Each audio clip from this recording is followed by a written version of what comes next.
Hi, I'm Phil, the Byway Chef. Today I'm going to be sharing with you my version of Pesto Siciliano. Now the most popular pesto in Italy is Pesto Genovese.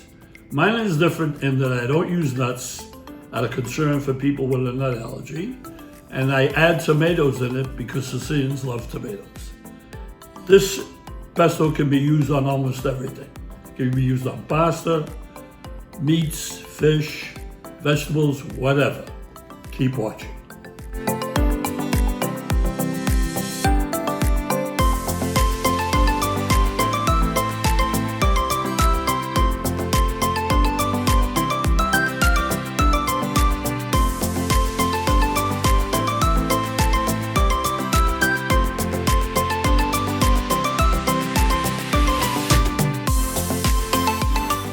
Let's start with the ingredients. I have fresh tomatoes here, which I was lucky enough to get out of the backyard of my daughter-in-law.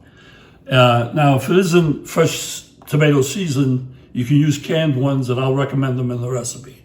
I have fresh basil, a couple of cloves of garlic, salt, pepper, and red pepper. Now, the amount of red pepper I use may be different to your liking. So you start with the amount you want, or use the amount I've used in the recipe.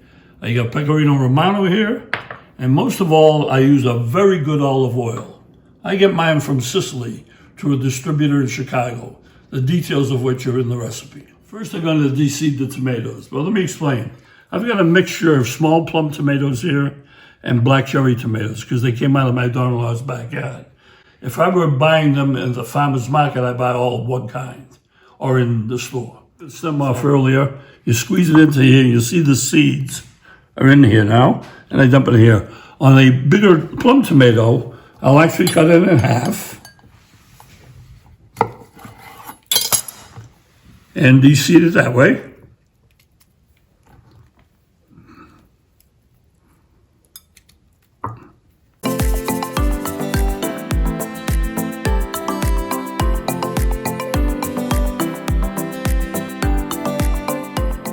Now that the tomatoes are done, the recipe calls for smashed garlic.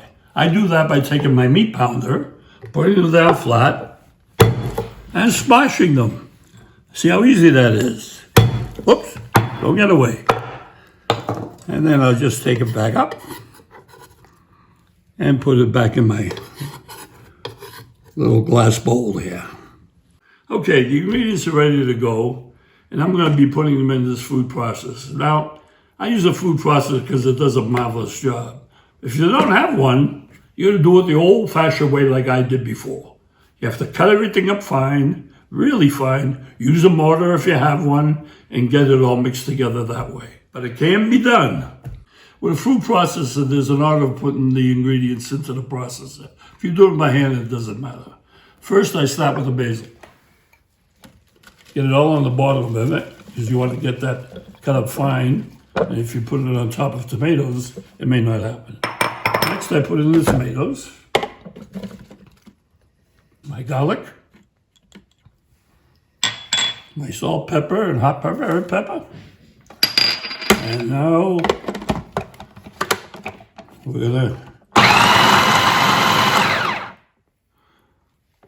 okay, that gets it started.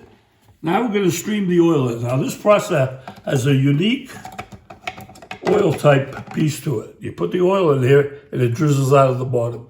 So it doesn't get in that fast, which is a good way to bring the olive oil in. With it running on low,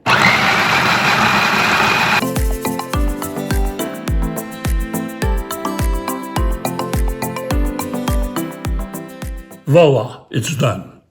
So I'm going to put it into this mixing bowl. Now I'll mix it with my pecorino romano.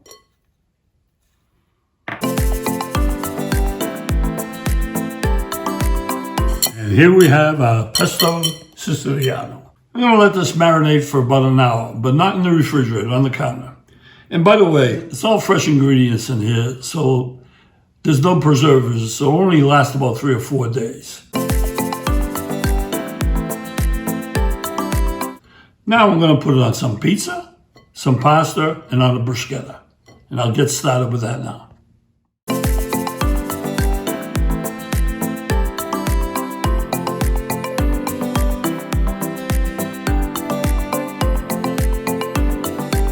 Look at these beautiful creations from one single sauce and my wife's beautiful flowers. I don't know which one to taste. I think I'll taste all three. I'll start with the bruschetta. And now the pizza. And finally, I'll try my pasta. I don't know which one is the best. Maybe later on I'll try all three again. Enjoy, enjoy, enjoy.